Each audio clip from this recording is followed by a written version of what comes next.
ఏమైనా అర్థమైందా ఎందుకు వచ్చాడు ఎందుకు వెళ్ళిపోయాడు అన్న సంగతి? అంటే యాక్చువల్గా నాకు అర్థమైంది ఏంటంటే మా స్పీకర్ గారు కొంచెం స్ట్రిక్ట్గా ఉన్నారు. 3 months అంటే ఇంత పీరియడ్ లోపు కనుక వాళ్ళు అటెండెన్స్ తీసుకోకపోతే వాళ్ళ సభ్యత్వం రద్దు అవుతుంది అన్న ఒక కాన్సెప్ట్ అయితే ఒక నడుస్తుంది.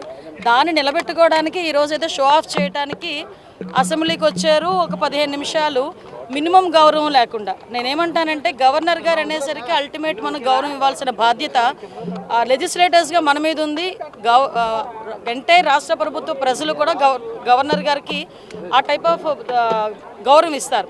కానీ గవర్నర్ గారి దగ్గరికి ఏదైనా చిన్నది ఎక్కడైనా అన్యాయం జరిగితే మేము గవర్నర్ గారిని వెళ్ళి కలుస్తామని చెప్తున్న ఈ పెద్ద మనుషులు, గవర్నర్ గారి దగ్గరికి వెళ్ళి మా సమస్యని విన్నవించుకుంటున్నామని ఈ పెద్ద మనుషులు, అదే గవర్నర్ గారు అసెంబ్లీలో నుంచొని ప్రసంగిస్తుంటే రాక వీరు అసెంబ్లీకి వచ్చి అదే గవర్నర్ గారి మీద కాగితాలు ఇసిరి ఆయన అవమానించేటట్టుగా మాట్లాడడం బిహేవ్ చేయటం అన్నది ఎంతవరకు సమంజసం అన్నది నేను సూటిగా ప్రశ్న చేస్తున్నా.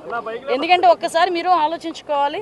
ఏ గవర్నర్ గారి దగ్గరికైనా ఏ ప్రతిపక్ష నాయకుడైనా ప్రతిపక్ష సభ్యులైనా అధికార పక్షం వాళ్ళైనా ఏదైనా ఇష్యూని డిస్కస్ చేయడానికి న్యాయం జరుగుతుందని నమ్మకంతో గవర్నర్ గారి దగ్గరికి వెళ్ళి కలిసేమో అని చెప్పి ప్రశ్నించుకుంటారు, చాలా ప్రెస్టేజియస్గా చెప్పుకుంటారు. అటువంటి గవర్నర్ గారి ప్రసంగానికి ఆయన ఎవరు ఇంతకు ముందు మీరు రాము అని చెప్పారు, వాళ్ళకి వాళ్ళే ఈరోజు వస్తాము అని చెప్పేసి వాళ్ళకి వాళ్ళు నిర్ణయించుకొని వచ్చారు. వచ్చి ఎందుకు వచ్చారో తెలియదు, ఎందుకు వెళ్ళిపోయారో తెలియదు.